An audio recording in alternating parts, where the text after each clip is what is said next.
Bueno, ¿se me escucha bien?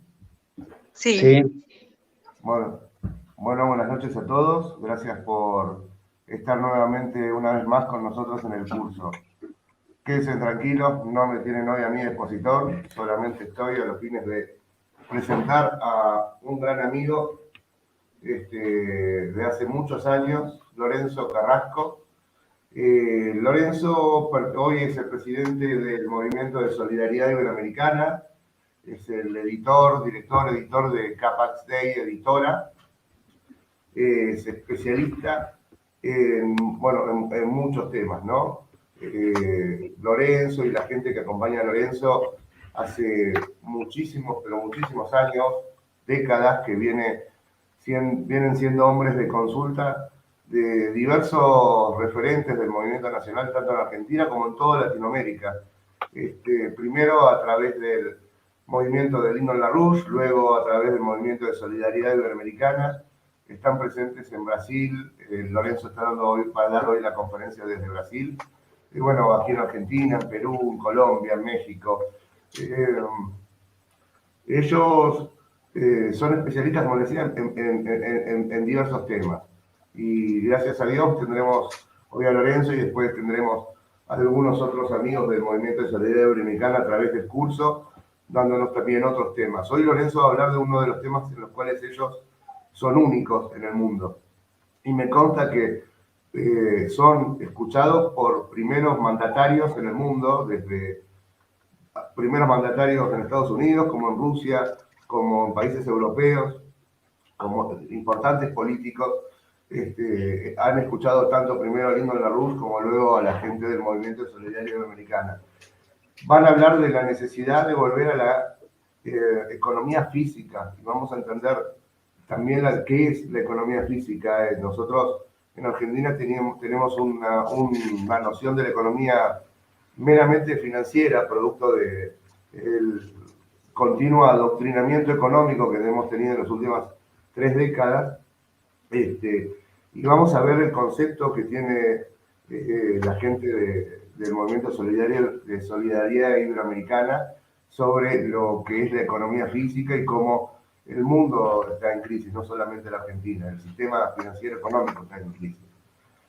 Como dato de color, y para terminar y dar paso a Lorenzo, tanto primero la gente de Lyndon LaRouche como la gente del NSIA, que es el Movimiento de Solidaridad Iberoamericana, son los únicos que han venido adelantando inexorablemente, años antes, cada crisis económica que ha tenido el sistema económico mundial de una manera profética, incluso contra las voces de todas las escuelas económicas, ¿no?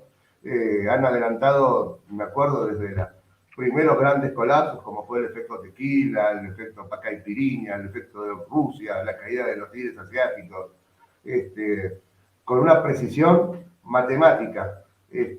Así que bueno, es más que interesante, y es un enorme lujo y un gran honor para nosotros que hoy Lorenzo nos pueda acompañar de Brasil. Así que si querés, Maricel, dale paso a Lorenzo y bueno, y empecemos con esta charla. Bueno, Mariano, pues muchas gracias. Realmente es una honra estar aquí con el grupo de ustedes. Están formando ese movimiento político nuevo, que es una necesidad en todo el continente de que se generen movimientos políticos, porque lo que está no funciona, se está viniendo abajo. Aún los gobiernos que tienen éxito no tienen los cuadros necesarios para enfrentar la situación que se viene. Yo quiero empezar la charla sobre el tema de la crisis económica global, porque aquí ya no es hacer ni profecías ni pronósticos. Ya estamos entrando en una realidad en la que todo el mundo está reconociendo. Todo el mundo, me refiero en el nivel de responsabilidad alta de las finanzas, están reconociendo que se llegó a un límite y estamos entrando en un proceso de recesión con tasas de interés crecientes. Yo quería, empezar por ejemplo, el director, el GO del BlackRock, que es el fondo de activos mayor del mundo, en torno de 10 billones de dólares, 10 millones de dólares, que es Larry Fink, que más o menos un mes atrás dijo que la globalización había acabado. Es decir, en función del inicio del conflicto en Ucrania, ¿no? Pues entonces ya comienza ya comienza un proceso básicamente de acabar con la globalización. Ya de por sí, en la pandemia, ya veíamos que todas podemos decir, las líneas de abastecimiento globales estaban fracturadas, ¿no? Que un arrebato entre respiradores y mascarillas y vacunas, etcétera, etcétera. Es decir, se mostró claramente que había un peligro para los estados, ¿no? Los estados nacionales, no tener el control de sus abastecimientos en términos de salud pública. Entonces, esta tempestad económica que se está hablando, ¿no? Yo quería, no sé si comparto mi pantalla. ¿Puedo, Mari, compartir un poco? ¿O no? Sí se puede compartir. Ok, a ver, vamos a ver. Ok, voy a compartir la tela aquí. Okay. Entonces, espérame un segundo, ¿dónde estoy? Aquí. Ahí ven, ¿no? ¿Estamos viendo? ¿Me están viendo en la pantalla? No se ve. No se ve. Entonces, espérame un segundo. Espérame un segundo. Vamos a cerrar esto.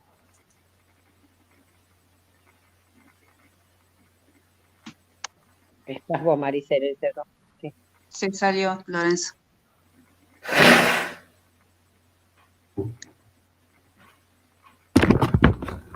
Bueno, esperemos un ratito hasta que vuelva y pueda arreglar su problema.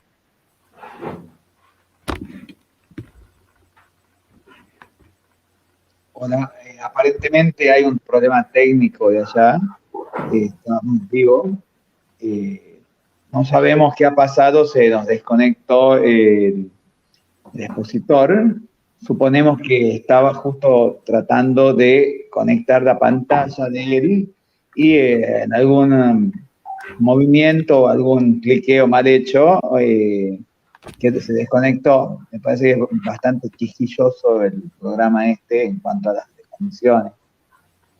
Sugeriría que alguno de los que estamos acá también trate de conectarse con él para decirle que vuelva a entrar a través del link.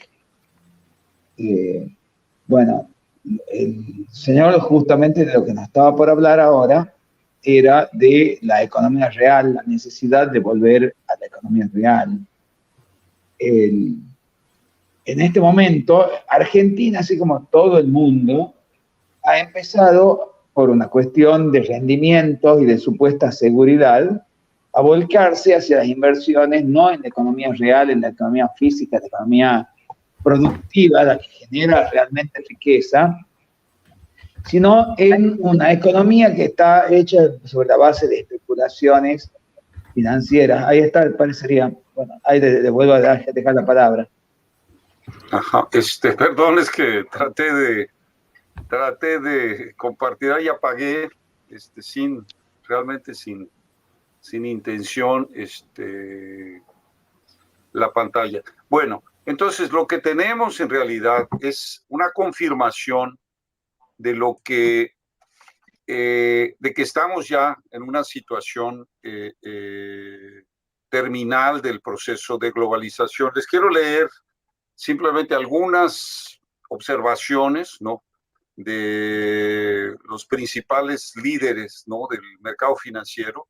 Y quiero decir que el consenso en la reunión de Davos, en el Foro Económico Mundial, fue ese. Es Estamos entrando en una recesión, hay una inflación y vamos a tener elevación de tasas de interés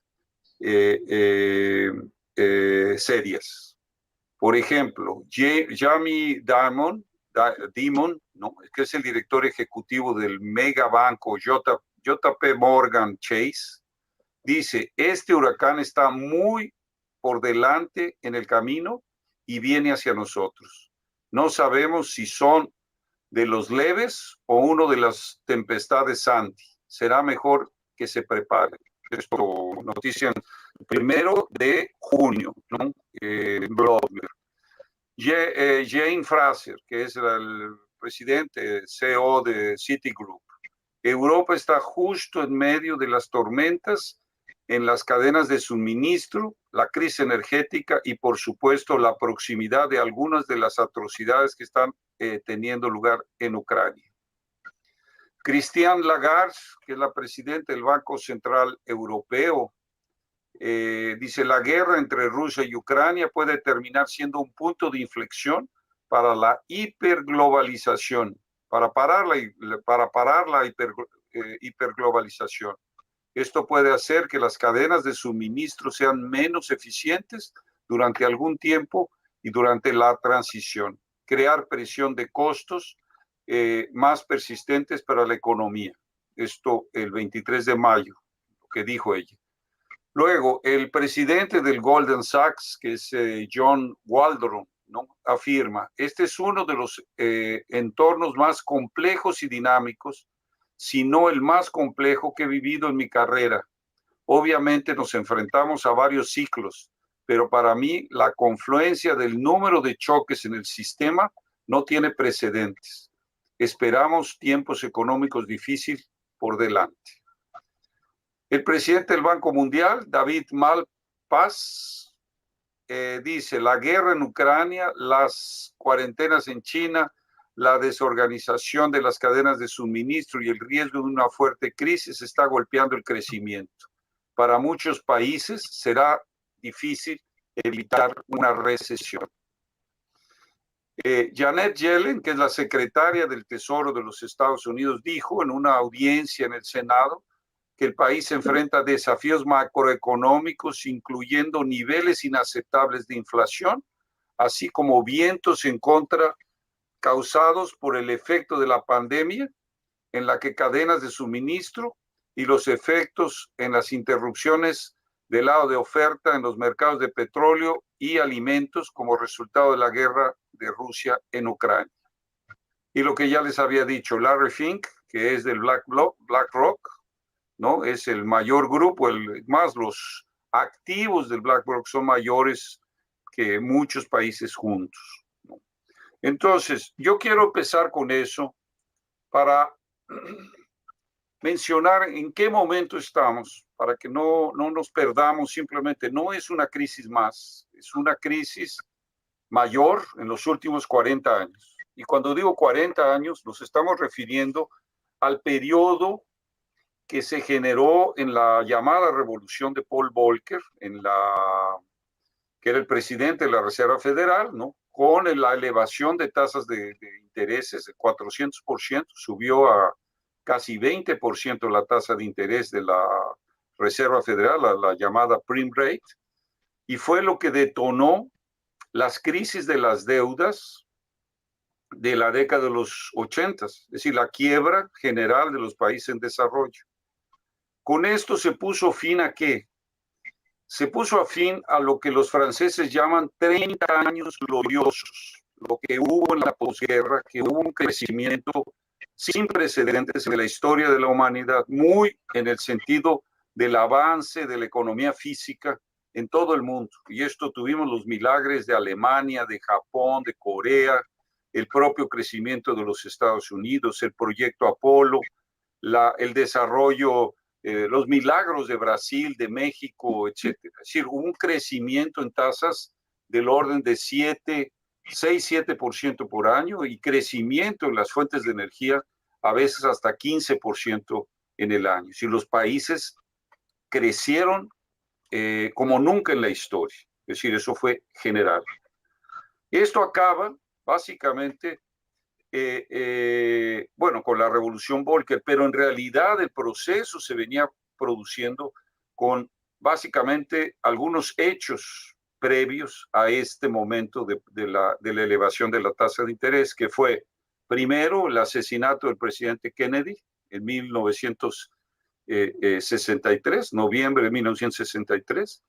Segundo, el asesinato de Robert Kennedy en 1968. Ahí tuvimos también la muerte de Martin Luther King, el asesinato de Martin Luther King en 68.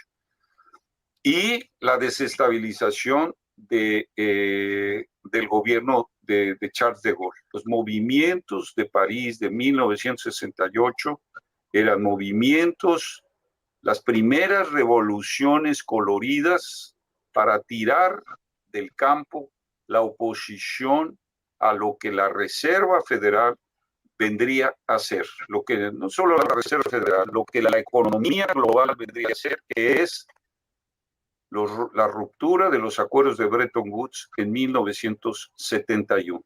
Entonces, todo esto se produjo, estos hechos políticos, para llegar al punto en el cual se rompen los acuerdos de Bretton Woods y el dólar empieza a lo que llaman desreglamentar el sistema financiero y empieza a emitir sin tener lastro.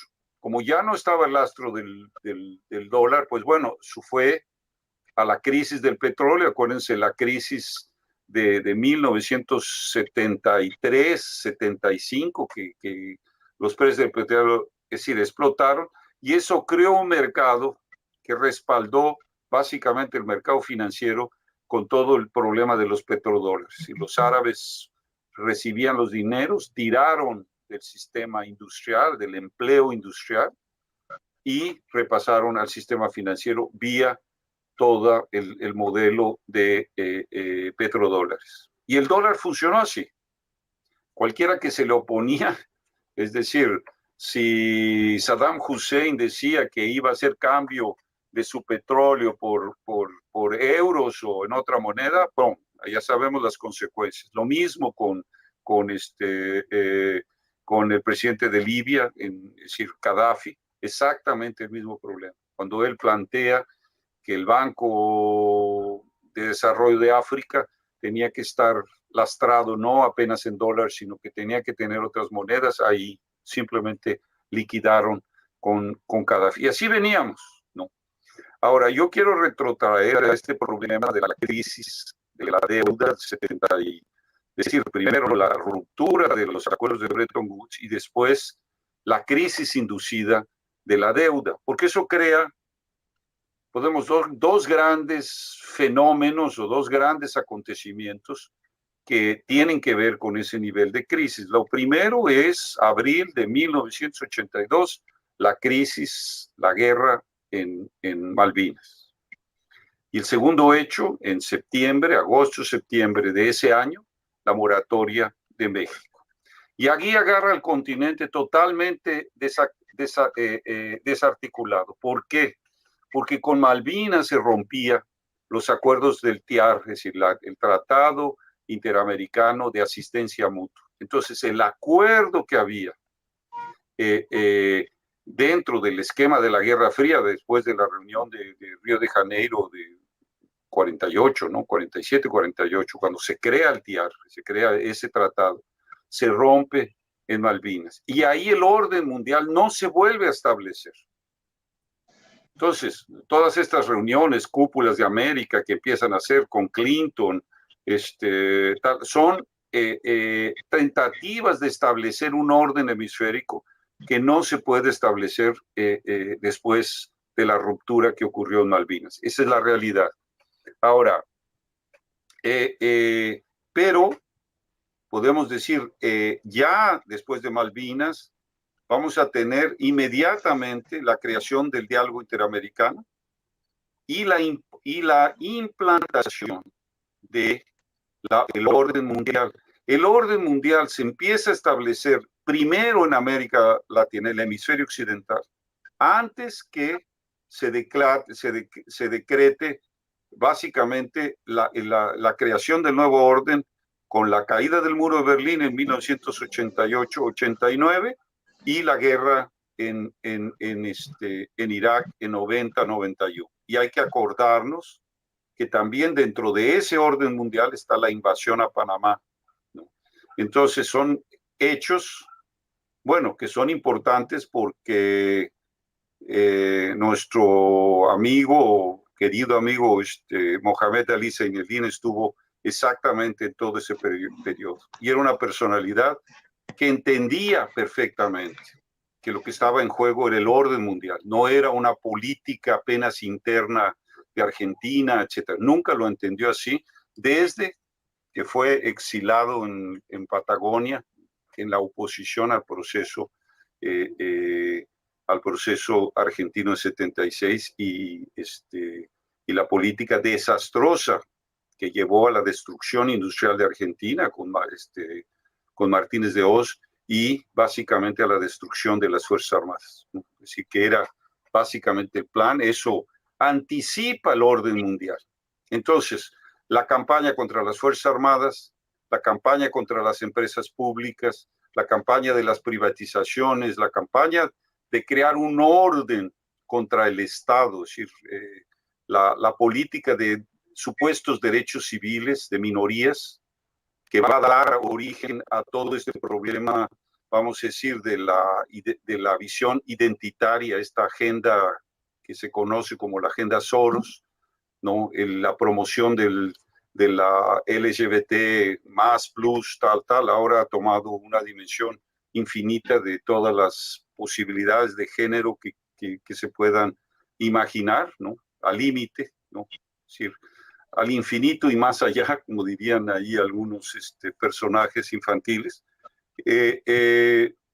Entonces, todo eso se establece en ese orden de cosas, en ese orden mundial, ¿no?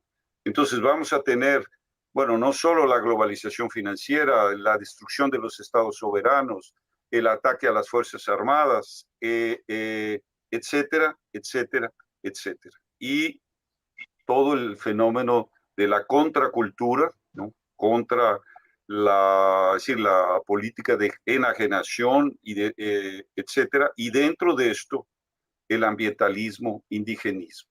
Y esto es básicamente lo que va a ocurrir a partir de 82, cuando se rompe el sistema por las crisis. Ahí empiezan a debilitarse, desde México hasta Argentina, sin excepción. Los estados empiezan a declinar, hay una política antiautoridad, es decir, en base a las minorías, los derechos de minorías, igualdades de género, todo sirve para fragmentar el Estado nacional y la familia, que es un Estado dentro del Estado. Si tú no destruyes a la familia, no puedes destruir al Estado. Es decir, son dos instituciones que viven. No puede haber patriotismo sin familias. El patriotismo se genera dentro de la estructura de la familia, es decir, los valores, etc. Todo esto funcionó, podemos decir, hasta la crisis de 2008, cuando tenemos la ruptura de los acuerdos de Bretton Woods, se rompe, no la ruptura de Bretton Woods, sino la ruptura de Lehman Brothers, ¿no? Del grupo financiero, uno de los fundadores de la Reserva Federal, quiebra y pone en pánico toda la estructura financiera. A partir de ahí, entonces vamos a tener esta locura, es decir, cuando tuvimos la ruptura de Bretton Woods, tuvimos la burbuja de la deuda, la burbuja de tal, es decir, fuimos viendo las crisis extenderse cada vez con mayor dimensión, lo que estaba diciendo Mariano, es decir, lo que podías tú pronosticar de que venían esos ciclos hasta la ruptura del grupo Lehman Brothers. Y esa ruptura va a traer podemos decir, una nueva forma de esta especulación que es la llamada facilitación cuantitativa, es decir, la emisión a bajos intereses de dinero para poder sustentar la economía financiera, la globalización financiera. Y eso es lo que tuvimos, un enriquecimiento pornográfico, si lo podemos llamar así, indigno, y un empobrecimiento también indigno. Entonces tuvimos una cantidad de dinero que fue a enriquecer y a hacer billonarios, millonarios o multimillonarios, y tuviste un empobrecimiento sin precedentes. Y esto es el modelo. Y ahí viene, y viene, y viene, y viene. Estamos hablando 2018, 2008, hasta este periodo en el que podemos decir la pandemia, el COVID, ¿no? 19, crea esta situación en que no se puede hacer más la globalización. Ahí intentan hacer una reemisión de dinero masiva, que fue en el orden de 1.5 billones de dólares que ya en el gobierno Biden empiezan a inyectar.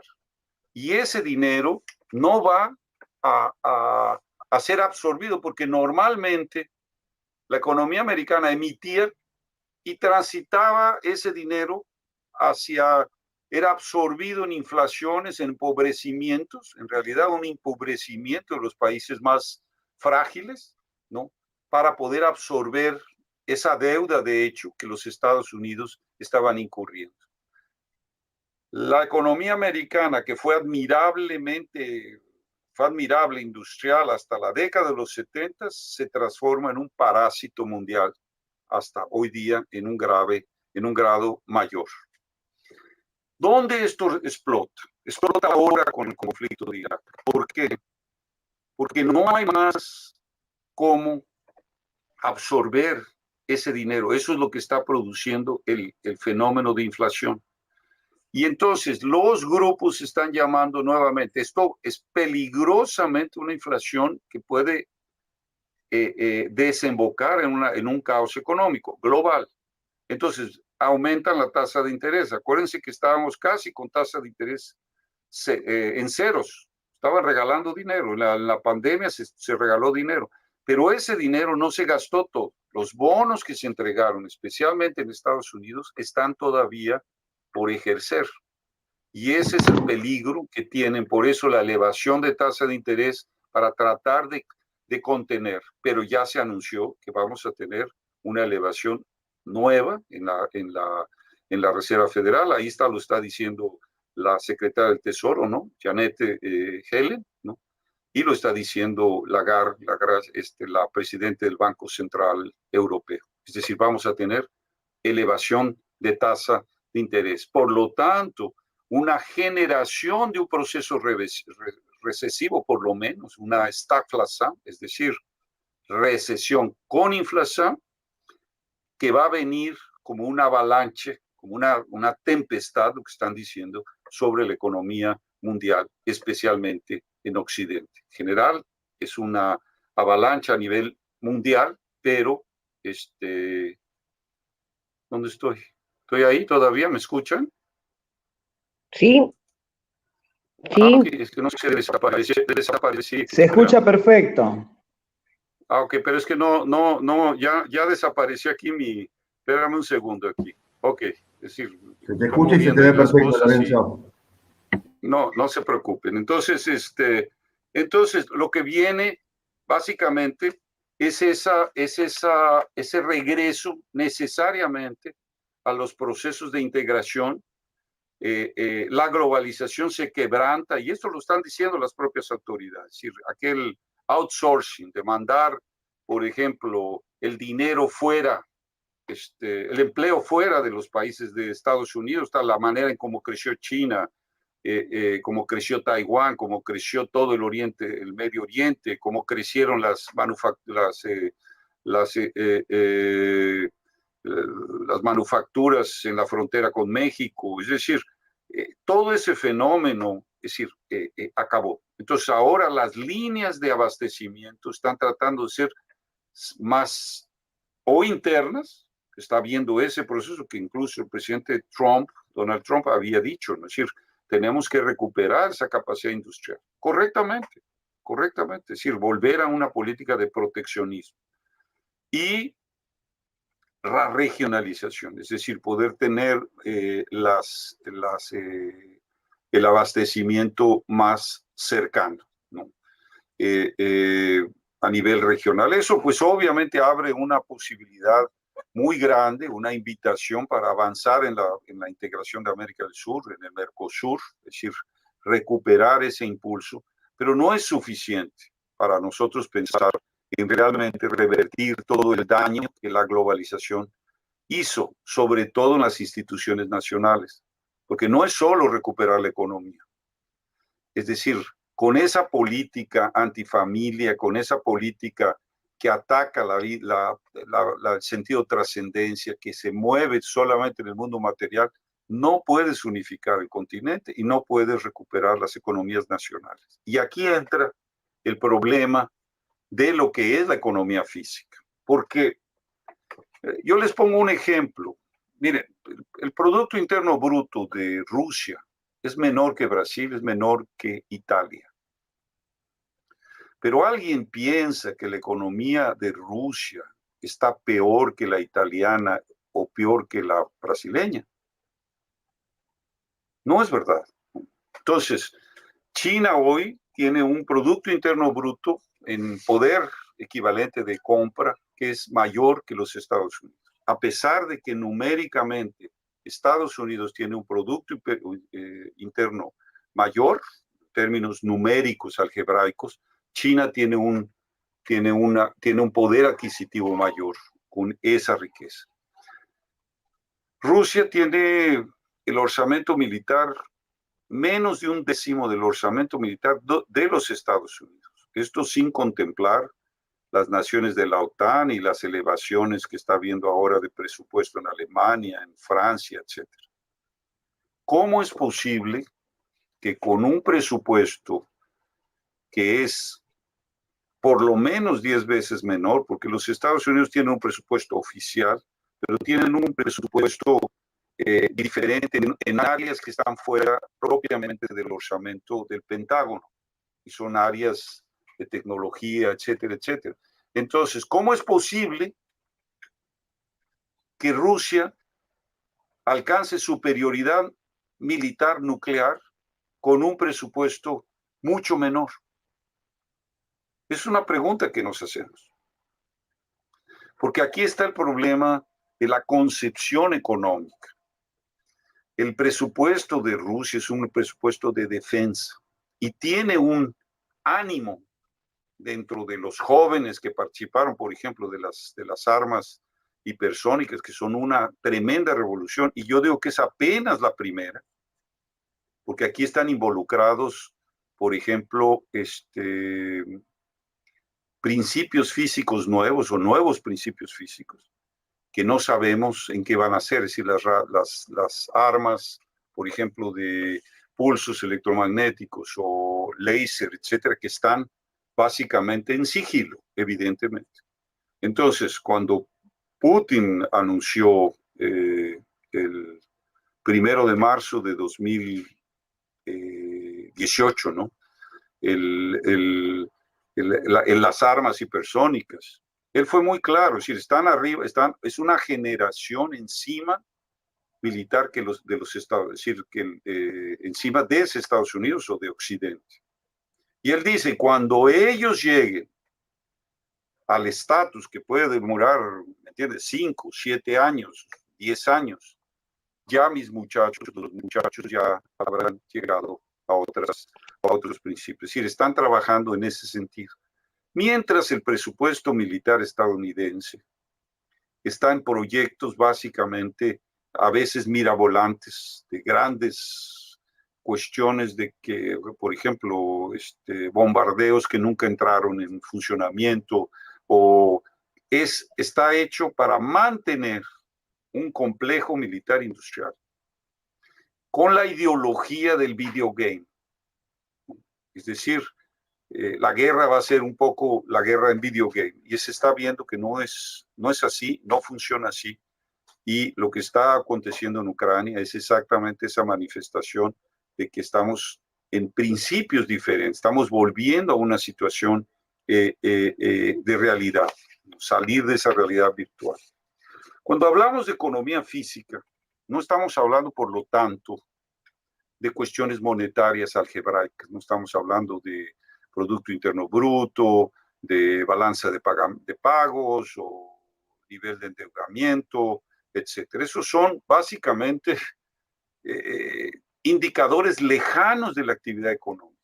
La economía física es la ciencia de la sobrevivencia de la humanidad y de las familias que hacen parte de las naciones. Es decir, es la ciencia de la sobrevivencia de la humanidad, de las naciones y de las familias. Es decir, ¿cómo es que eso ocurre? ¿Cuáles son los principios? ¿Cómo yo mido el desarrollo económico real? Vean ustedes, en esto que estaba yo diciendo del avance tecnológico militar, ese avance, podemos decir, de la civilización, pues depende de formas exitosas para generar, transmitir y asimilar avances científicos y tecnológicos. Es decir, un orden tecnológico que tiene que ir en crecimiento. Un orden que establece, podemos decir, el ser de especie. Ustedes ven las especies naturales, se define un cachorro, cualquier ser en la naturaleza, se define por la manera en cómo crea las condiciones y precondiciones de su existencia. Cualquiera. Ahora, el hombre tiene exactamente la cualidad de cambiar las precondiciones de existencia a través del conocimiento del espacio, del universo físico. Y eso es lo que es básicamente el descubrimiento de esas nuevas leyes. Ahora, pero no es solamente en el mundo de lo material, porque no funciona de esa manera. Son los aspectos de trascendencia espirituales y religiosos que hacen posibles también los descubrimientos, podemos decir, de nuevas leyes físicas que hacen la coherencia en lo que se discute de fe y razón, o de ciencia y fe. Es decir, esto es una cuestión que va par y paso. No puedes saber, por ejemplo, hoy tenemos un avance tecnológico, lo vemos en Europa, estamos viendo los carros eléctricos, cosas tal y tal, pero hay una fragilidad en la sociedad, precisamente por abandonar, o sea, perseguir los principios de trascendencia. Es decir, Europa vive una apostasía en realidad. Es una apostasía en los gobiernos, etcétera, etcétera, con excepciones, con excepciones. Ahora, ¿cómo mides ese desarrollo? Entonces, aquí es donde viene una de las contribuciones que Lyndon LaRouche, ya que Mariano citó, que es la densidad relativa potencial de población. ¿Qué quiere decir esto? Es decir, el tamaño máximo de una población que en un orden, podemos decir, que puedan la sociedad autosustentar con su propio trabajo, ¿no? Es decir, un valor que se va a hacer en per cápita y por kilómetro cuadrado. Es un principio que mide el potencial que tiene la humanidad de reproducirse.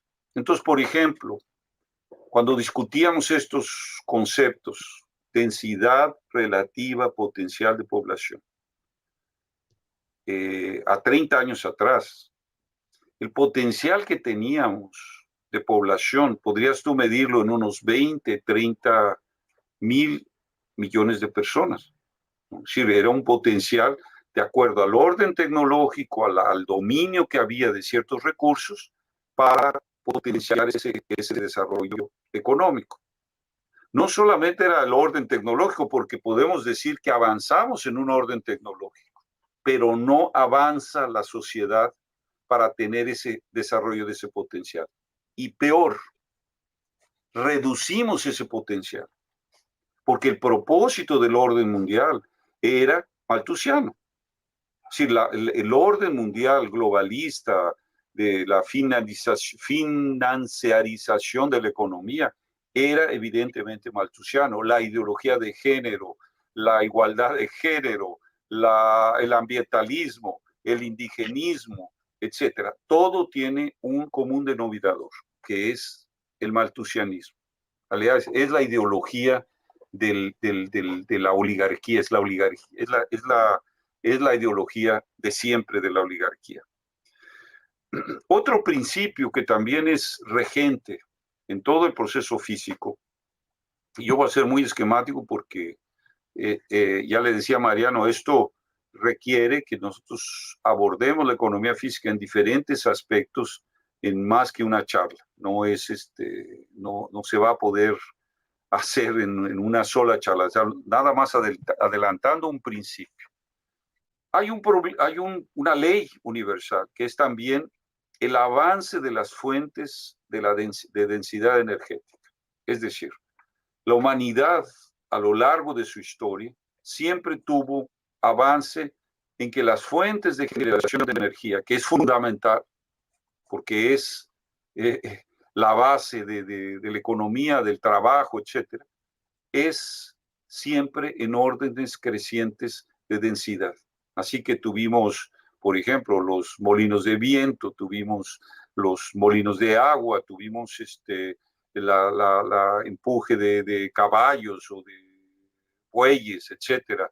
Entramos a una economía de carbón, de petróleo, tal, hasta llegar y decir, bueno, vamos a entrar en la era nuclear, en la era de fisión y después en la era de fusión nuclear. Esto estábamos hablando, Mariano, hace más de 40 años.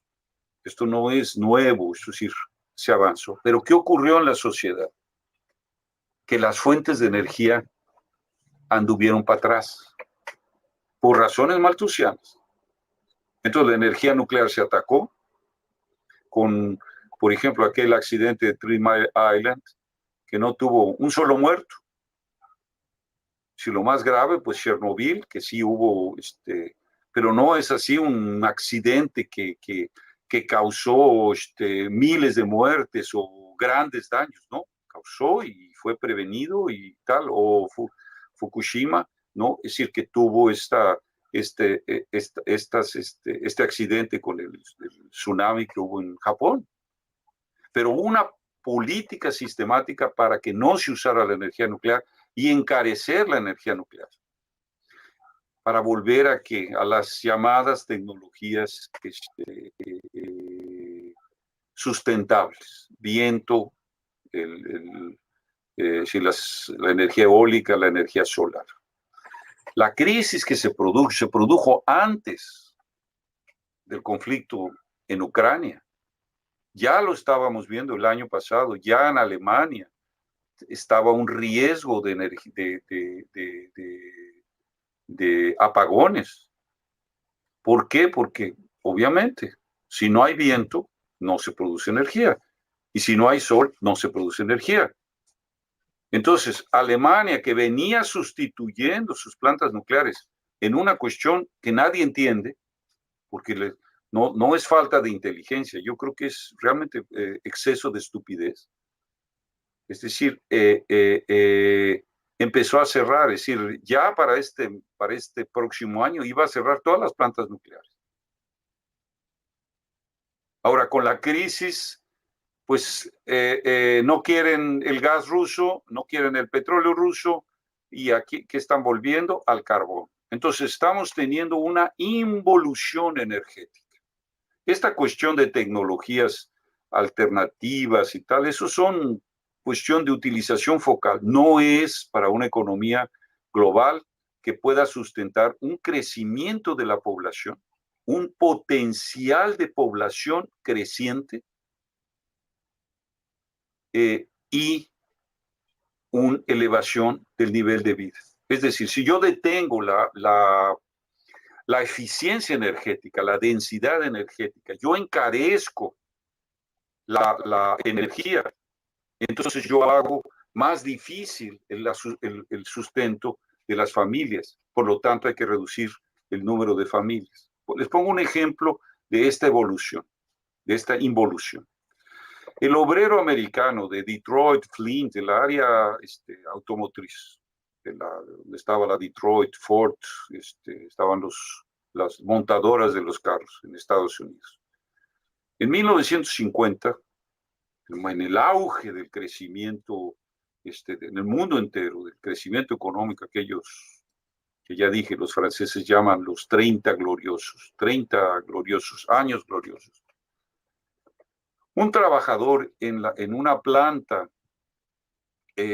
ganaba, en una jornada de trabajo normal, de 8 horas, o quizá, no sé, en ese momento 9 horas, no sé, ganaba suficiente, él, con el trabajo de un trabajador, de él, para mantener una familia de 4 a 5 hijos, con un patrón de vida extraordinario, es decir, fondo de pensión, vacaciones, casa propia, carro para la esposa, es decir, tenía todo eso. ¿Y qué es lo que ocurre ahí? A lo largo de estos 40, 50 años? Que para sustentar una familia de 2 se requiere que el papá y la mamá trabajen, y a veces el papá o la mamá con doble empleo, para mantener un nivel de vida inferior de lo que había en 1950. Eso te da claridad de este concepto de la densidad relativa potencial de población. Es decir, hoy, aunque tenemos avances tecnológicos, por ejemplo, muy promisorios en la energía nuclear, en fusión también nuclear, pero aún en la tecnología de fisión nuclear, si nosotros tenemos un deterioro de esos potenciales de población. Entonces, ese es el trabajo que se va a tener que asumir. Ahora, frente a este colapso, ya para terminar, porque ya me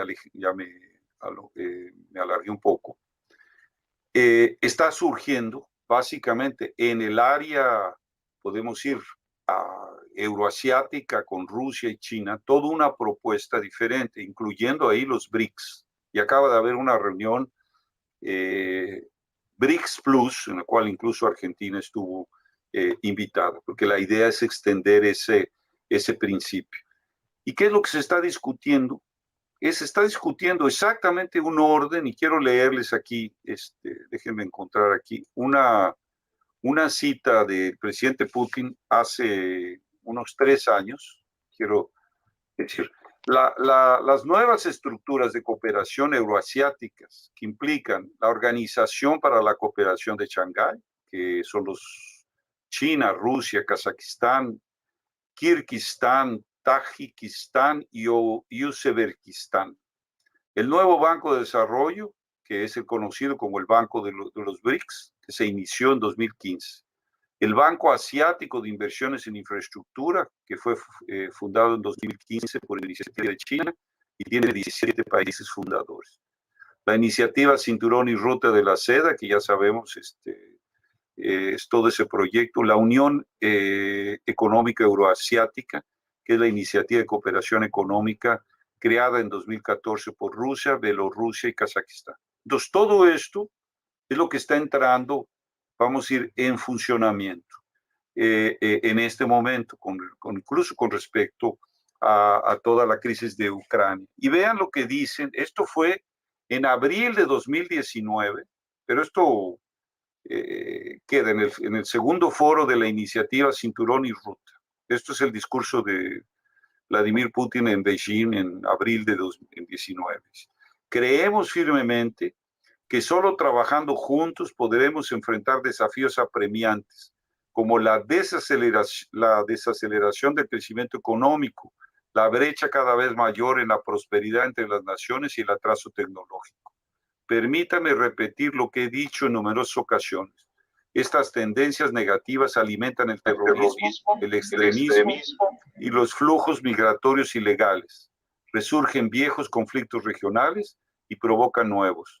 Permítame enfatizar que los conceptos de Gran Asociación Euroasiática y el Cinturón y Ruta se basan en principios y valores que todos entienden. La aspiración natural de las naciones de vivir en paz y armonía y beneficiarse de libre acceso a esta última. Avances e innovaciones científicas, preservando sus propias culturas e identidades espirituales. En otras palabras, estamos unidos para nuestro interés estratégico de largo plazo. Entonces, para terminar, toda esta idea que fue incluso reflejada en esta acta de nacimiento del nuevo orden mundial que se firmó el 4 de febrero en Beijing, el último, aprovechando los Juegos Olímpicos de Invierno, que el presidente Putin y Xi firmaron un documento histórico, ¿no?, en el cual se delinea lo que debe de ser ese nuevo orden multipolar.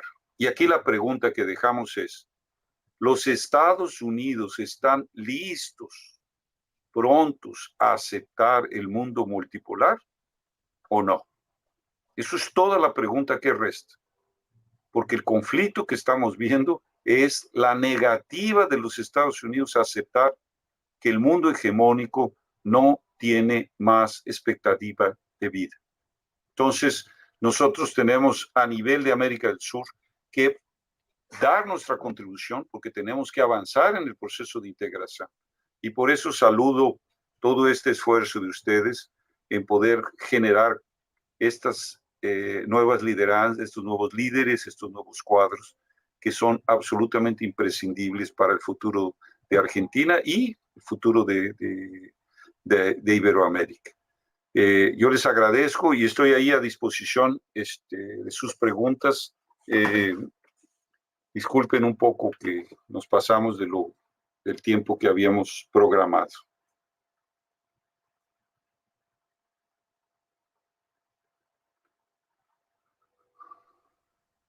Muchas gracias Lorenzo, por tu exposición. Ahora vamos a iniciar la sesión de preguntas, donde pueden plantear todas sus dudas acá en el chat de YouTube, o si no, en el grupo de WhatsApp. Sí. ¿Qué tal, Lorenzo? Quería hacer una pregunta. Me hizo mucho ruido esto que decía acerca de la oposición que hay en el mundo hacia la energía nuclear. Y al mismo tiempo tengo entendido que ya China está construyendo y está a punto de inaugurar un reactor nuclear que produciría energía nuclear, pero no sobre la base de la fusión, sino de la fisión, sino de la base de fusión nuclear, que hasta hace un poco tiempo era una utopía. Se decía que no existían formas de controlar la energía nuclear que surgía como consecuencia de la fusión, que era demasiado, digamos, violenta y que no se podía manejar. Suponiendo, digamos, un mundo en el cual China haya adquirido esa capacidad energética tan grande como es la de una bomba de hidrógeno con relación a una bomba de uranio, ¿qué forma tendría el resto del mundo de contrarrestar? Porque evidentemente el incremento, digamos, de las fuentes de energía de China podría generar un mayor desequilibrio que el que ya existe con relación al resto del mundo. ¿Se sumarían otros países a la propuesta china del nuevo orden mundial o buscarían, por otro lado, tratar de contenerlo y, en su caso, instalando nuevas fuentes de energía? No sé si se me oye. Yo no veo. Está dando eco. Sí. No sé si no estaba dando eco. Sí, ya voy a tratar de actualizar. Bueno, a ver si no me obstaculizo yo mismo en la respuesta. No, mira, yo no veo eso. No veo. Mari.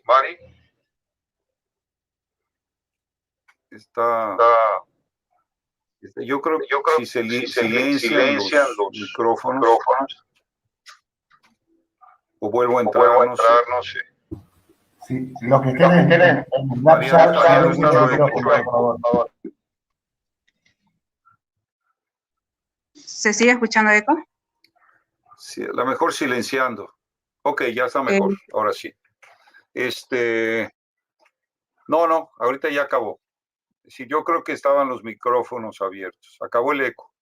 Bueno, entonces yo no veo, ¿me entiendes? Que tenemos que ver el problema de contener a China, ni mucho. Yo creo que hay que concentrarse en el propio desarrollo de la energía nuclear. La iniciativa de fusión no es exclusiva de China. Es decir, Estados Unidos está haciendo avances muy interesantes, Francia, Alemania podría, pero pues ellos renunciaron incluso a la investigación nuclear. Es una cuestión, casi un crimen, un suicidio, ¿no? En su comunidad científica.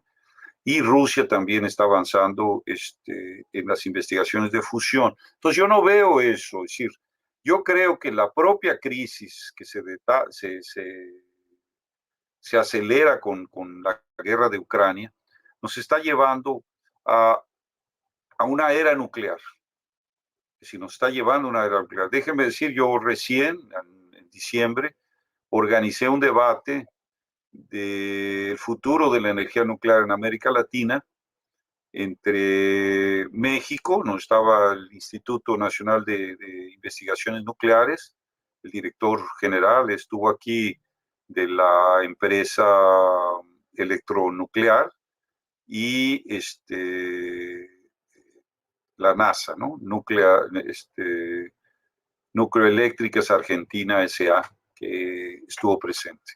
Entonces tuvimos una discusión sobre exactamente cómo América Latina podría tener un programa conjunto. Resulta un problema, que el programa de México es uno, el programa de Brasil es otro y el programa de Argentina es otro. Diferente tecnología. Es como el ancho de vía, ¿no?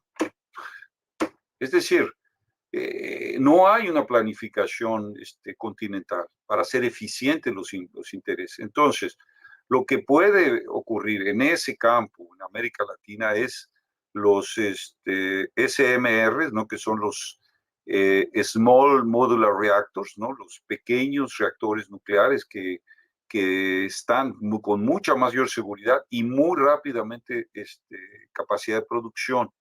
De construcción, no es aquella inversión que dura 10, 12 años, ¿no?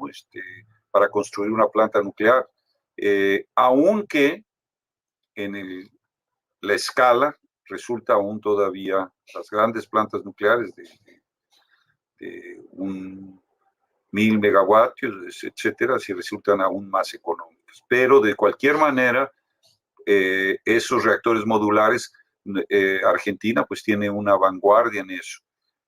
Yo no veo el orden de exactamente competir. El problema es lo siguiente, que vamos a salir de un orden hegemónico a un orden multipolar, a un orden multipolar.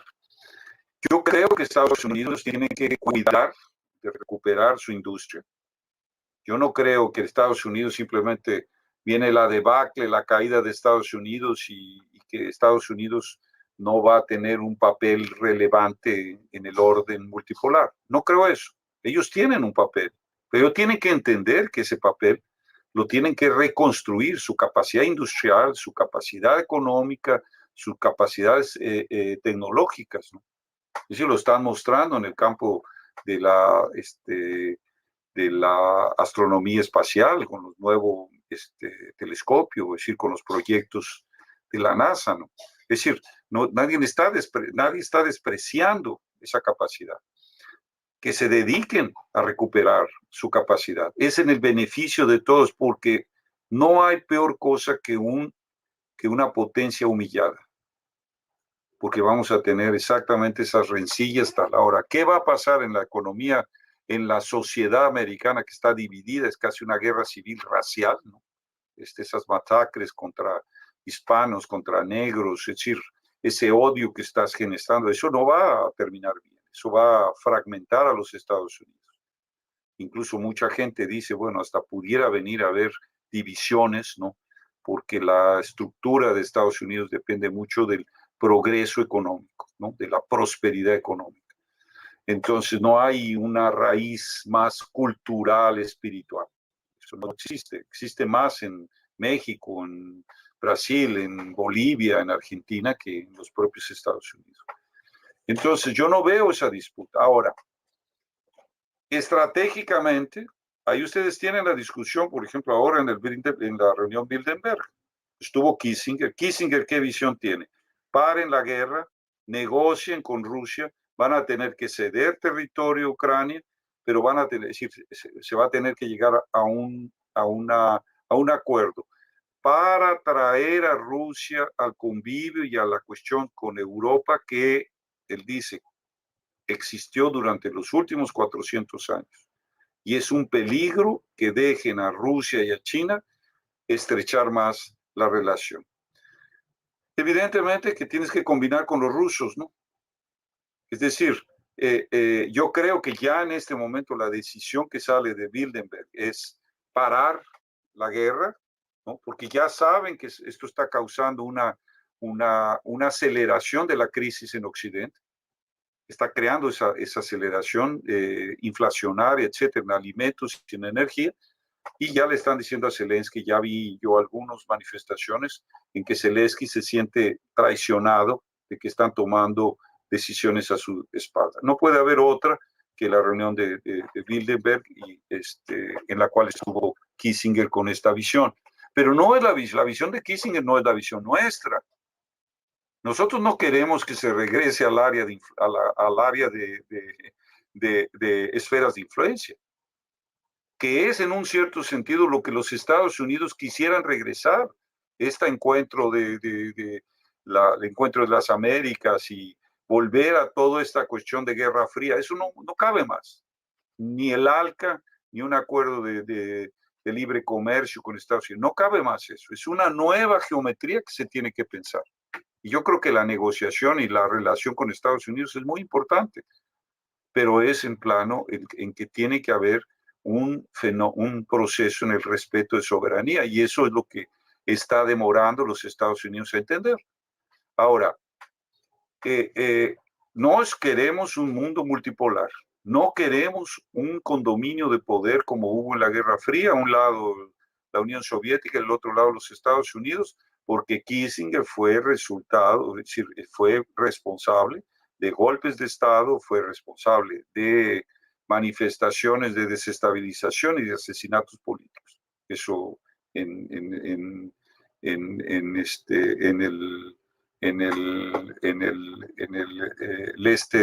este asiático, como en América Latina. Entonces no queremos eso. Nos queremos tener un mundo multipolar.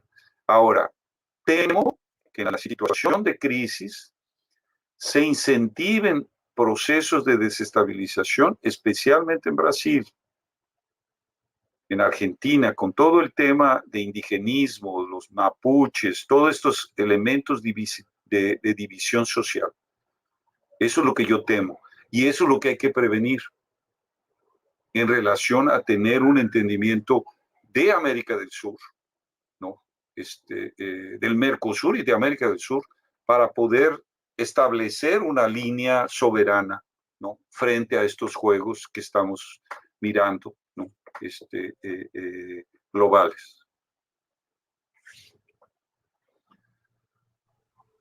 Muy bien, acá hay una pregunta de Daniel Malchiodi. Para el señor Carrasco, ¿qué opina de la fijación de metas inflacionarias como tiene Estados Unidos? Según mencionó, bueno, Rafael Berrotarón. Mira, yo no creo que hay, es decir, esa ha sido la política de los últimos 40 años, ¿no? Fijar metas de inflación, etcétera, etcétera. Es decir, metas de inflación en el que los Estados Unidos han transferido la inflación de ellos han podido mantener una inflación bajo control y han metido inflación a través de la emisión de dólares sin respaldo en todas las economías de en desarrollo. Entonces, ese problema de fijar metas es decir, es una política errada. ¿Cuál es el problema que nosotros tenemos ya para hablar de economía física? Nosotros necesitamos volver a la política de crédito nacional. ¿Por qué los estados cedieron esa capacidad de emisión de crédito a la banca privada? Ese es el problema. Y eso se fue cediendo a partir de 1971. Y a partir de 80, la crisis 82, ¿no? Que ya dije, Malvinas y la moratoria de México. Si la quiebra, y ahí se empezó a meter ya el dominio del sistema financiero en el dominio del sistema crediticio. Y lo que hay es una camisa de fuerza. Es decir, el Estado tiene la capacidad de emisión. No debería ceder esa capacidad de emisión a la banca privada. Y ese ha sido todo el problema. Entonces tú puedes emitir, si vas a invertir en infraestructura, es decir, dinero carimbado, no dinero que voy a imprimir para los trafiques políticos. Si dinero carimbado para infraestructura no tiene por qué causar inflación. Eso es una absoluta mentira para tener ellos el control del sistema financiero. Dinero hay en el sistema. Lo que existe es una escasez artificial que los bancos crean para poder tener el encarecimiento del crédito. Ellos frenan la velocidad del dinero y ellos estancan el dinero. Si tú alimentas en una economía real, es decir, tú generas capacidad de pago, eso pasó aquí muy claramente, por ejemplo, en la Caixa Económica Federal. Se dieron créditos a gente de baja renta y el banco tuvo superlucros. Es decir, el Banco del Estado, de ahorro, el Banco del Ahorro, que es el que financia vivienda, etcétera, tuvo lucros históricos con las tasas de interés reducidas. Entonces, lo que no se quiere es entregar la capacidad del sistema crediticio al Estado. El Estado tiene que recuperar, es una cuestión fundamental. Para una economía sana, el Estado tiene que recuperar su capacidad de emisión de crédito soberano. Eso es lo que enseñó Hamilton en Estados Unidos, eso es lo que enseñó Lincoln en Estados Unidos. El sistema americano de economía, que fue resultado de la Revolución Americana contra el Banco de Inglaterra, porque eso fue la Revolución Americana, independientemente de la raíz calvinista y las distorsiones en la historia americana, ellos crearon un sistema de crédito contra el Banco de Inglaterra, y por eso es que hicieron la política de independencia. Entonces, ese es el modelo que sigue China, es el modelo que siguió Japón en la Revolución Meiji, es el modelo que siguió Corea del Sur, es el modelo que siguió Singapur.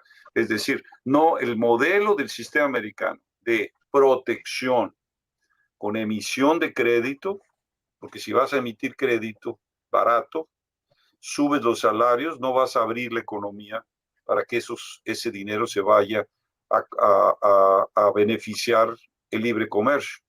Esa era la lógica del sistema americano. Emitir, es decir, el salario americano era el doble que el inglés, pero para que funcionara tenía que haber un proteccionismo de las manufacturas. Es la política de Alexander Hamilton, el primer secretario de Hacienda de los Estados Unidos, el secretario de Hacienda del presidente George Washington, ¿no? Eso es. Excelente. Acá hay otra pregunta, ¿no?, que dice, ¿la Unión Hispanoamericana podría ser un polo de poder en poco tiempo? Mira, yo no sé el tiempo. Yo creo que la Unión Iberoamericana, que me imagino es, porque no hay unión si no ponemos alianzas, estamos por eso en Brasil, porque la Unión Iberoamericana es importante. Mira, yo pienso que no hay que ponerle tiempo. Lo que tenemos que primero parar es la desintegración. No, ni siquiera es buscar la integración. Lo que tenemos es un continente que se ha ido desintegrando desde la independencia. Las guerras de independencia se fueron desgregando el continente en pedazos. Brasil fue diferente, pero no voy a entrar en ese proceso. ¿Por qué? Es incluso ejemplar de cómo ellos logran la unidad. Pero el continente hispanoamericano, pues se desintegra. México iba hasta Panamá y Colombia llegaba, era frontera con México. Es decir, y había la Gran Colombia y había si nos fuimos desintegrando. Ahora viene toda esa política de la cuestión de pueblos originales. Es decir, ahora no somos nosotros naciones mestizas, ahora tenemos que ir a los pueblos. Ya no existe el argentino, ahora va a ser el argentino andino, el argentino mapuche, o ni siquiera argentinos, o ni chilenos, tal y tal. Entonces está creando por el colonialismo. Eso lo escribí en un libro, está un poco en el libro Mafia Verde, Ambientalismo, Nuevo Colonialismo, que está ahí en el Amazon, disponible en español, y un libro que está en portugués que se llama ¿Quién manipula a los pueblos indígenas contra el desarrollo de Brasil? Ese habla más o menos de las raíces, de dónde viene ese colonialismo que quiere desintegrar. Entonces, primero, tenemos que parar en la desintegración. Explicar que esto es una política colonial de dividirnos. Si van atrás de que, mira, Occidente perdió Siberia en términos de los recursos naturales. Ni petróleo, ni gas, ni uranio, ni gases nobles, y una serie de minerales estratégicos que Rusia abastecía a los mercados occidentales. ¿Qué resta? De los grandes recursos naturales. Amazonia, Patagonia. Entonces, la presión que viene del lado ambientalista, indigenista, esta cuestión de revueltas mapuches, tal, y que están acobijados por una ideología de derechos de minorías, ¿no? Pucha, son derechos de minorías. Ya hicieron en Chile eso, ahora tienen un elemento de terrorismo. No, se los advertimos. Yo estaba en Argentina cuando advertí, hace más de 10 años, que tendrías un fenómeno de tipo sendero luminoso en los Andes. Si se permitía que se siguiera alimentando el proceso de los mapuches. Y ahora tienes el terrorismo en Chile. Grave, de quema de propiedades, de quema de bosques, de destrucción de infraestructura. Tal. Es decir, estás volviendo a esa cuestión que vimos y sufrimos con Sendero Luminoso. Es decir, después de 20 años o de 25 años, estamos volviendo, 30 años, estamos volviendo a eso. Entonces, primero parar el proceso de desintegración. Simultáneamente a retomar el proyecto de integración, pero la integración de Iberoamérica ha fracasado porque se han rechazado las raíces espirituales y religiosas del continente, porque este continente se unifica porque tiene una misma base espiritual y religiosa, independientemente de las variaciones que ha habido, pero hay una base cultural. Cuando tú ves las integraciones y ves un discurso de Chávez o un discurso de Kirchner o un discurso de Evo Morales diciendo que hubo aquí un colonialismo contra los pueblos indígenas, olvídate, no va a haber integración. Estás atacando el alma del proceso de integración. Entonces se transforma en aquella cuestión de hermano y vas a cantar los hermanos, tal, la patria grande, etcétera, etcétera. Y en el momento que tú metes esa cuestión de pueblos originales, tú rompes lo que es el poder nuestro cultural del proceso evangelizador del mestizaje. Entonces, ahí ven atrás el libro de Guadalupe con Juan Diego, ¿no? Que debe de ser un modelo, básicamente, entre otras cosas, ¿no? Del proceso integrador. Vean Rusia. Rusia tiene en su territorio, que es el mayor territorio, si Rusia tiene 11 fusos horarios, casi la mitad del planeta, que da vuelta a la mitad del planeta. Tiene musulmanes, tiene tal, pero es una nación cristiana. Y ellos saben que son una nación europea cristiana, ortodoxa, sí, pero, y esa es la cultura rusa. Y ahí se agregan musulmanes, se agregan otras tendencias. Todo lo que existe de religión en el mundo está en Rusia, sobre la base de un Estado cristiano. Y eso es un ejemplo. También lo que no hay es protestantes, ¿no? Porque no permitieron que el protestantismo entrara, ¿no? en Rusia. Eso hay. Muy bien. Acá Julio César Echevarría Villanueva pregunta, señor Carrasco, el expresidente Lula da Silva ha propuesto un nuevo sistema monetario latinoamericano. ¿Se puede crear un sistema de crédito para América Latina? ¿Debe ser nacional? Mira, no me gusta mucho opinar aquí sobre el proceso electoral aquí en Brasil. Mira, se está creando una idea podemos decir, de crear una moneda común a nivel del Mercosur. Todavía no se habla de América Latina. Más es una idea que Lula planteó, que el ministro de Economía, Pablo Guedes, también repitió, es decir, más o menos la misma idea. El problema es lo siguiente, que no hay integración mientras tengas esa base cultural de desintegración. Entonces tú puedes tener un bellísimo discurso económico, que es lo que está pasando en este momento con Lula, pero su raíz, bases políticas es LGBT, es Soros, es el aborto, es el matrimonio gay, es todo el proceso de desintegración de la familia. Entonces tú vas a tener una gran integración ¿de qué?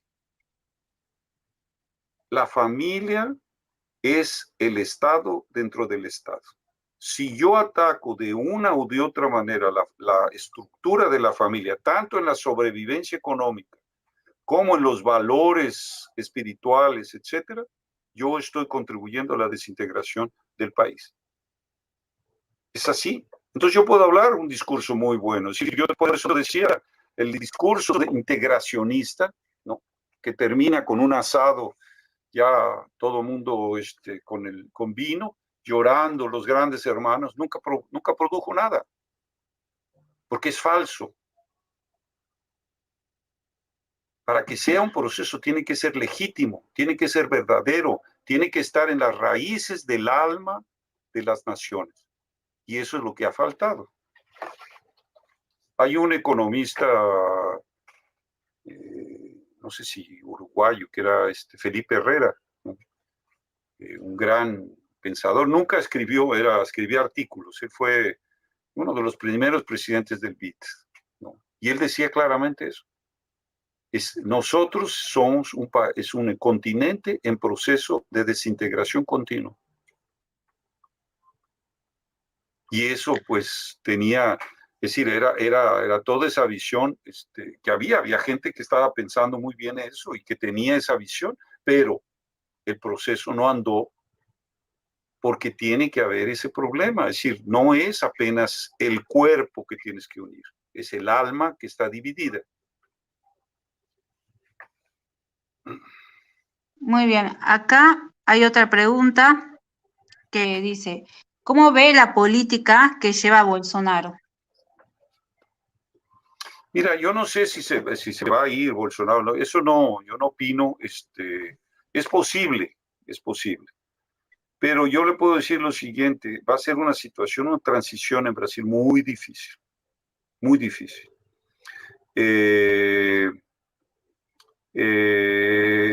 porque el país está dividido. Entonces, vamos a decir que Lula gane, que es las proyecciones que hay en este momento.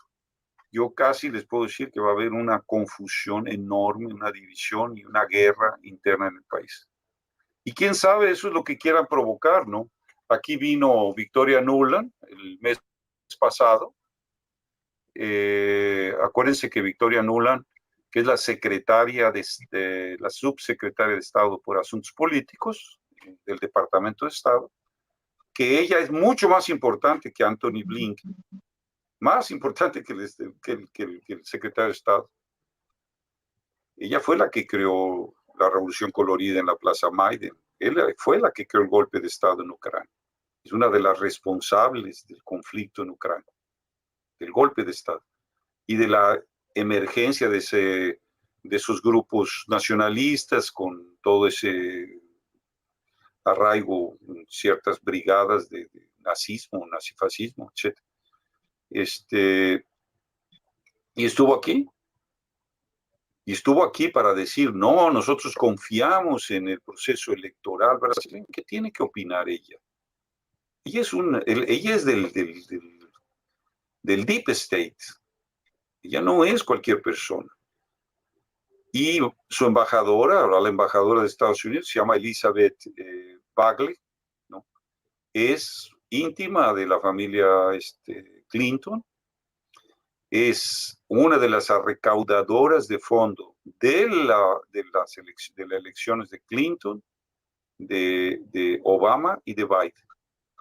Dueña de una operadora de celular en Arizona y Nuevo México. Embajadora a los 70 años en Brasil.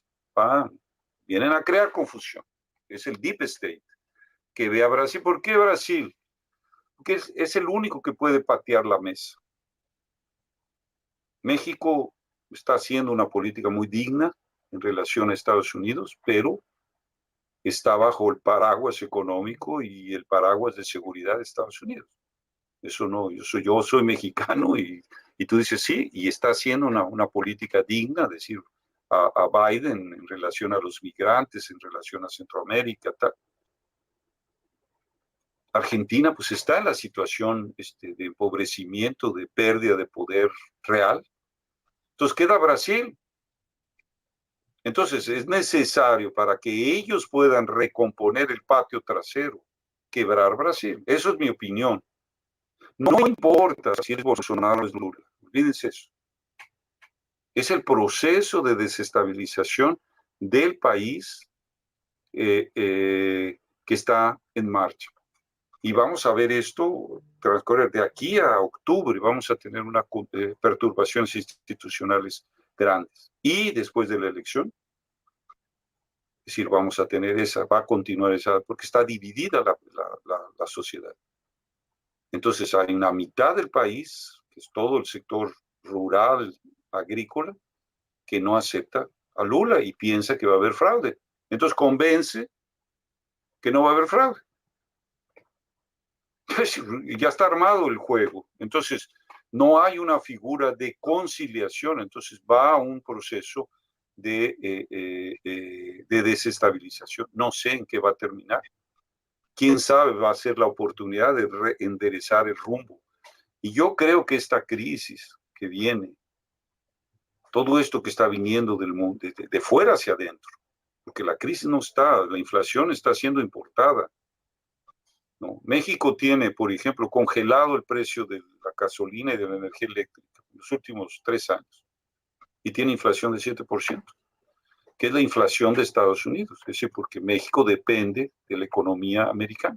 Entonces, él puede, podemos decir, congelar tarifas, que es un elemento central, porque si subiera el petróleo al nivel de los valores internacionales, estaría la inflación encima de 12%.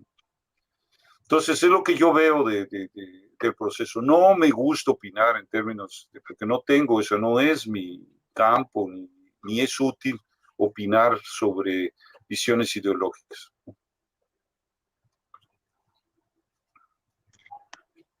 Muy bien. Acá hay otra pregunta que nos dice, ¿ve alguna diferencia entre la propuesta económica del kirchnerismo y el macrismo? Por favor. ¿Qué opina del libre mercado que propone Milei? ¿De quién? ¿De kirchnerismo y quién? El macrismo. Mira, no sé cuál es la propuesta de Macri, la verdad. Mira, no sé, y no sé cuál es la propuesta de Kissinger en este momento. Es decir, Del Kissinger kirchnerismo. se movió a los... Estaba refiriéndose al Kirchner. Kirchner, claro, el kirchnerismo de acá de Argentina. No me meto en eso, no voy a pisar la mina que están trazando ahí, no. Yo no he visto a Argentina en un proceso de declinio económico, ¿no? Y no veo ninguna propuesta realmente que plantee los principios de economía física reales, ¿no? No. Y no es útil porque no es una solución interna, es decir, de tener partes, ¿no? Es decir, por más que digas Macri está más alineado al sistema, pero bueno, es decir, ahí tenemos el deterioro continúa, no hay una diferencia así sustancial que tú digas. En el discurso sí, pero no en el contenido real de tener una política nacional, de una política verdaderamente nacional. Y yo creo que el hecho de que ustedes estén en el proceso de formación y tal, es decir, evidencia que es algo nuevo que se requiere. Muy bien, una última pregunta y después cerramos. Marta Asaf pregunta, el coronel Seineldin en los 90 habló de este nuevo orden mundial y la ruta del narcotráfico en su opinión. ¿Qué tipo de política implementaría para frenarlo? Mira, qué bueno que tocas esta cuestión de Seineldin. Mira, en Argentina, el coronel Seineldin, y eso a veces yo le digo a mis amigos argentinos que no entienden la dimensión internacional del coronel Seineldin. Primero, él fue clave, bueno, en Malvinas, entendió, pero fue clave antes, en la política del proceso. Y él fue exilado a la Patagonia, es decir, lo cual le permitió tener esas condiciones para el preparar fuerzas en la guerra de Malvinas. Y él tenía perfectamente ese entendimiento. Es decir, el proceso en Panamá, es decir, él entendió perfectamente que la invasión a Panamá era parte de ese nuevo orden mundial. Es decir, la secuencia de lo que había sido Malvinas, Panamá y la claudicación del continente. Yo digo esto porque yo participé a través de la organización La Rouge y después por cuenta propia, por amistad con él, de muchas iniciativas, ¿no? Empezamos a tener una política de integración Argentina-Brasil, ¿no?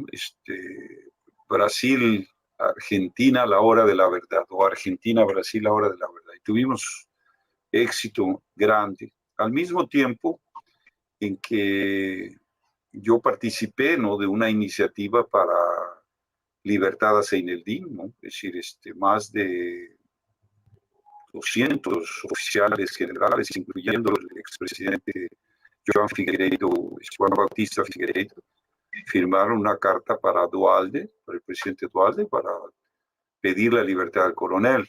Yo tuve personalmente acompañar al coronel Schirmer a Casa Rosada y nos recibió un coronel Bond, ¿no?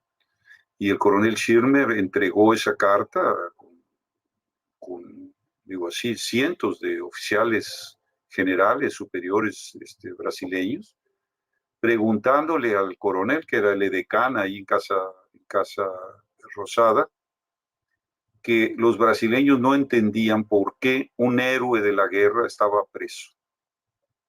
Y la respuesta del coronel Bon fue: nosotros tampoco. Pero nos prometió que esa noche, cuando tenía la reunión con el presidente Duhalde, entregaría la petición de los militares brasileños al presidente Dualde. No sé, el coronel atribuyó mucho esa acción desde Brasil, y él decía, ¿no? Brasil me sacó de Campo de Mayo. No fue solo eso, yo creo que hubo unas negociaciones, pero él reconocía. Y en los alegatos que él hace en el año, no sé, 90 y poco, después del 3 de diciembre, él establece un documento que para mí es histórico y que debe ser contemplado dentro de los documentos históricos de la historia argentina, que es el documento del alegato, cuando él denuncia el orden mundial. Ese elemento internacional, que fue lo que llamó la atención en Brasil, y no solamente en Brasil, se movieron muchos militares a nivel del continente. Yo no creo que hay cabal entendimiento dentro de Argentina de la figura de importancia de Zinedine en el continente iberoamericano. Y aquí vamos a tener, es decir, aquí empieza a rescatarse, ¿no? Exactamente por la visión, yo puedo decir, la prospección que él dice del continente en relación al problema del narcotráfico, que ahora está tomado. Ahora, eso es parte de lo que se tiene que bregar, es decir, en el sentido del sistema económico, porque tú no puedes combatir al narcotráfico como se está haciendo hoy, si no atacas el Estado Mayor del narcotráfico.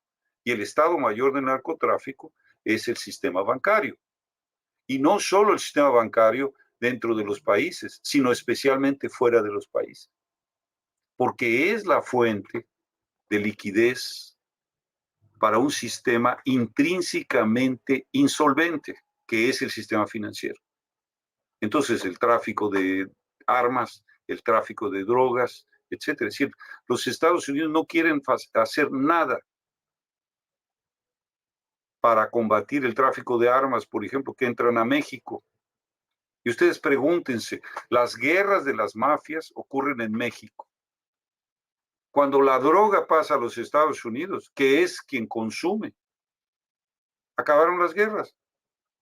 ¿Cómo así?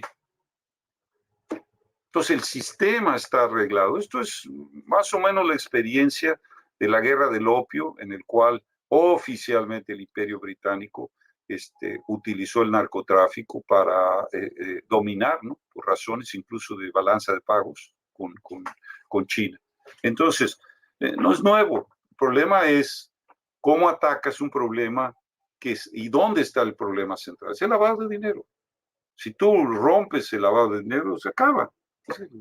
Cosas menudeo, tal. Esto está porque esto está de encima. Es parte del dinero del narcotráfico, parte de la estructura financiera de solvencia de un sistema financiero quebrado. Eso es el narcotráfico. Y eso avanzó, ¿cuándo? A partir de 1971. A partir de 1971, de la ruptura de los acuerdos de Bretton Woods. Y después la globalización. Entonces, si tú mides esos dos hechos, vas a ver que es parte del sistema. Por eso no hay que llorar una lágrima a que este sistema está viniendo abajo, porque va a venir abajo con toda esa estructura. Entonces, eso es lo que yo podría decir. Y es muy bien recordar a coronel Mohamed Ali Zinedine, porque yo ya dije cuando motivo de su sepelio, cuando murió, que yo viajé para rendir el último homenaje al amigo, yo dije claramente, cuando vi que no hubo homenaje militar, no hubo ninguna mención de gobierno para una persona que es un héroe de guerra, yo dije, bueno, Argentina no se va a reconstruir mientras no reconstruya sus Fuerzas Armadas. Y las Fuerzas Armadas no se reconstruirán excepto en torno de la figura del coronel Mohamed Zinedine, cuando se entienda que quien está destruyendo a la Argentina y las propias Fuerzas Armadas es el nuevo orden mundial que él denunció y que le costó la prisión de más de 10 años en las prisiones militares. Y eso es absolutamente definitivo, es decir, eso no estoy haciendo ninguna cuestión por amistad o por amor a la amistad que yo detengo, sino porque es la verdad. Que no puedes reconstruir una nación si no tienes un cuerpo militar que esté listo a defender el país.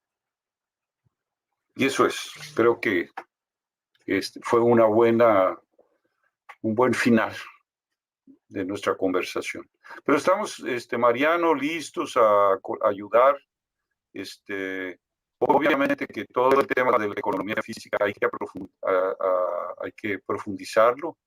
Es decir, yo toqué solamente un par de conceptos, pero yo creo que esa es parte de la formación, entender lo que es una economía, porque es la manera en cómo se reproduce una sociedad, ¿no? Es decir, no en términos de Producto Interno Bruto, sino cuál es la manera real en que se reproduce una sociedad y una sociedad de familias, ¿no? Que eso es lo que tenemos que hacer. Una integración de naciones y una sociedad de familias.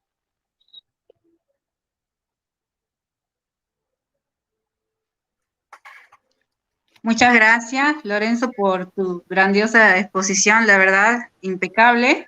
Y bueno, queríamos avisarles a todos que esta transmisión va a quedar guardada en el canal de YouTube y que abajo de este video pueden encontrar los links que van a dirigir para que se pueda comprar los libros de Lorenzo, que uno es Mito Mafia Verde y bueno, el otro es libro La economía física del desarrollo nacional.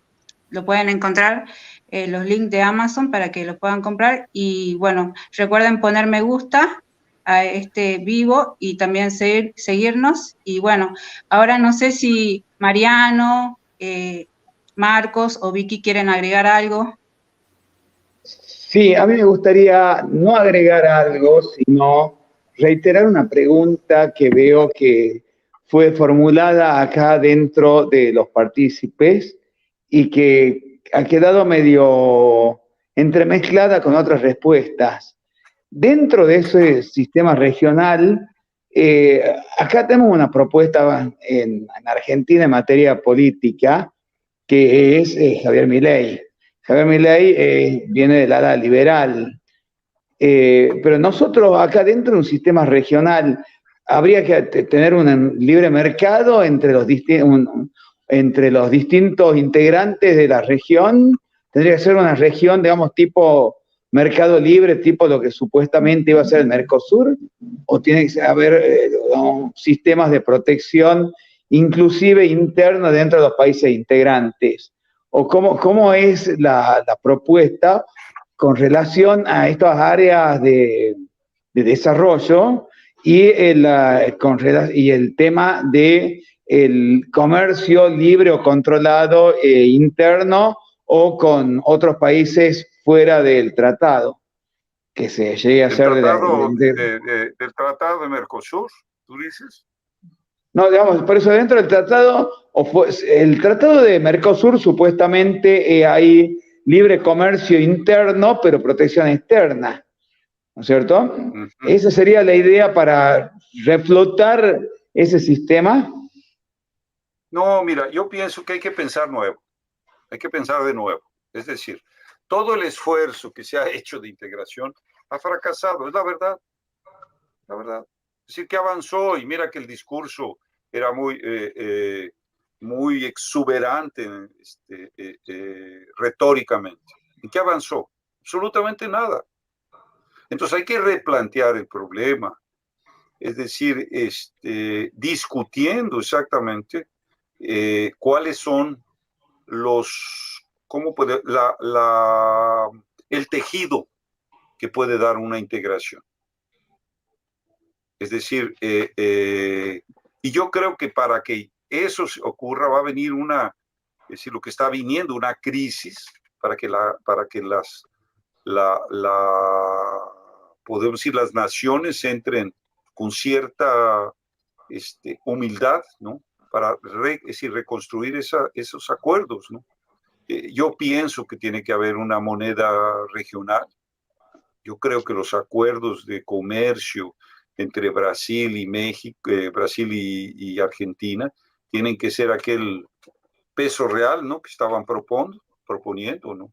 Tiene que haber ese intercambio y tiene que haber un proyecto conjunto en energía nuclear, en temas de infraestructura, en términos de fertilizantes. Vean la crisis que tienen ahí del diésel. Es decir, Argentina, Brasil dependen del sector agrícola. Y Brasil nunca pensó en un sector de fertilizantes, porque decía, no, libre comercio, podemos tener los fertilizantes de Bielorrusia, de Rusia, tal. 90% de los fertilizantes vienen de fuera. Y eso no es planificación, ni siquiera interna. Ahora imagínate Argentina que no tiene diésel para la agricultura. Si no hay fertilizantes, gracias a la alianza que tiene con Rusia, Brasil, es que tienen aquí 20 y tantos barcos que están llegando a Brasil para cubrir la cosecha en fertilizantes. Pero imagina cómo es la vulnerabilidad de una, es decir, dependes de la agricultura, desafortunadamente solo de la agricultura, porque se desindustrializó el país, tanto Argentina como Brasil. Es decir, dependemos de la venta de commodities. Perdimos capacidad industrial. Entonces, aquí es donde entra en la necesidad de recuperar y de pensar, planificar. Necesitamos fertilizantes. Bueno, ¿cómo vamos a...? Producimos lo mismo y exportamos a China lo mismo. Y esto es Paraguay, es Uruguay, es Brasil, es Argentina, Bolivia. ¿Y por qué no planeas una estructura de abastecimiento regional? Empieza por ahí. ¿De dónde van a salir los fertilizantes? ¿Dónde están los yacimientos de desarrollo? Podemos ir mediano industrial para desenvolver minería en ese sentido. ¿Y por qué no vamos a convertir las reservas? Por ejemplo, Brasil tiene 300 mil millones de dólares en reservas. ¿Por qué vas a tener en dólares? ¿Por qué no usas eso para comprar los recursos, por ejemplo, de oro o commodities que van a tener valor mineral, estratégicas, para dar un fundamento a ese orden monetario? Entonces hay que repensar las cuestiones. No, olvídense los esquemas. Borremos todos los esquemas. No han funcionado. Y tenemos que crear esa estructura en la cual, por los intereses inmediatos, yo estoy diciendo la agricultura, el diésel. Brasil tiene que importar diésel y gasolina cuando es productor, exportador. Argentina tiene esa capacidad también de producción de petróleo, etc. Es porque está desorganizado. La globalización desorganizó las líneas de abastecimiento internas. Hay que recuperarlas. Y es mejor que las recuperemos regionalmente. Es decir, y eso ya lo están hablando, lo hablaron en Davos, todos estos términos nuevos, ya el outsourcing de mandar a producir a China productos, acabó. Tienes que crear las redes regionales, nacionales y regionales. Y es lo que yo creo que nos debemos concentrar. Eso es lo que puede ser un proyecto de integración. Pero no se acabó la discusión, ¿no? Vamos a tener otra oportunidad. Si no fue mala la presentación, yo creo que Mariano ahí nos va a invitar a otras oportunidades para poder conversar. Pero creo que hoy pudimos cubrir una parte, ¿no? Sí, no, realmente ha sido una exposición esclarecedora para todos nosotros, no solamente para acá, para nos Tucumán, sino para nos de todo el país y para mucha otra gente que se ha ido poco a poco sumando, atraído por el vuelo de su exposición. Muy Mariano. bien, Bueno, Lorenzo, como habrás visto, el tema, yo estoy viendo la repercusión en los grupos de WhatsApp, que son 4 o 5 grupos repletos de gente, en el chat en vivo de YouTube, en Twitter, ha tenido una enorme hay un enorme interés de la gente porque sigan ustedes explicándonos estos conceptos de la economía física y la crisis global, así que obviamente, como ya habíamos hablado, tanto Lorenzo como Gerardo Terán y otros integrantes del Movimiento de Solidaridad Iberoamericana van a volver a estar en el curso siguiendo hablando de economía física y también hablando de el fraude del calentamiento global, que para mi manera de ver, ustedes ahí en el MSIA son los mayores expertos para poder esclarecer este auténtico fraude global que es este supuesto calentamiento global producto de la acción industrial del hombre. Les recomiendo a todos los que puedan el libro La Mafia Verde, es un libro que si lo leen les va a volar la cabeza, el autor es Lorenzo, tiene ya unos años, pero es increíble como Lorenzo desmembra todo lo que es cómo es el entramado de una auténtica mafia verde, que es lo que vemos en las campañas que el último eslabón son las campañas de Greenpeace y etcétera, cómo son los financiamientos, cómo son las conexiones internacionales. Así que bueno, Lorenzo, te agradezco muchísimo. Sabés mi cariño para con vos, para con Gerardo, para con toda la gente de ustedes. Y obviamente vamos a estar con ustedes en nuevas charlas. Y bueno, ya verás, no ha bajado la audiencia. Es más, cuando empezaron las preguntas, subió la audiencia. Así que bueno, te felicito y te agradezco muchísimo. Muchas gracias, y vamos a estar ahí a las órdenes. Tenemos ahí mucha actividad aquí. Ya pudieron ver que estamos listos porque se viene una crisis más grande y aquí también, en Brasil. Pero estamos ahí. Yo creo que va a haber mucho espacio para poder discutir, ¿no? Es decir, las cuestiones. Y bueno, te agradezco y estamos a las órdenes. Marley, también le agradezco mucho ahí la competencia técnica de poner a todo el mundo juntos. Después yo voy a llamar para que necesitamos alguna asesoría estamos ahí por montar un canal nuestro también, ¿no? Entonces, necesitamos sí, ahí también. Con mucho gusto le voy a ayudar en lo que necesite. Llame. Para ayudar en lo que pueda. Así que muchas gracias por su presencia, Lorenzo. Ha sido un placer escucharlo. Me encantó, digamos, la exposición de hoy. Ok, muy bien. Perfecto. Pues buenas noches y nos despedimos, ¿no? Buenas noches, Lorenzo. Buenas noches. Nos vemos. Muchas gracias a todos los participantes. Señora, hasta luego. Gracias. Chao a todos. Adiós, hasta luego. Chao, Maricel. Felicitaciones. Nos vemos. Bueno, les agradecemos a todos haberse quedado tan tarde. Todavía sigue mucha gente conectada en vivo. Les recordamos que van a poder volver a ver esta conferencia siempre desde nuestro canal de YouTube y que ya les pasaremos mañana todo lo que es la bibliografía de Lorenzo, más la transcripción que nos han pedido muchos de la charla de la vez pasada, así que ya la estaremos pasando a partir de mañana desde los grupos de WhatsApp. Muchas gracias a todos y gracias por la paciencia de lo que se extendió esto. Muchas gracias a todos. Nos estamos viendo el próximo miércoles a las 9 en vivo por YouTube. Así que nos vemos en la próxima clase. Chau a todos. Chao. Chao. Chao.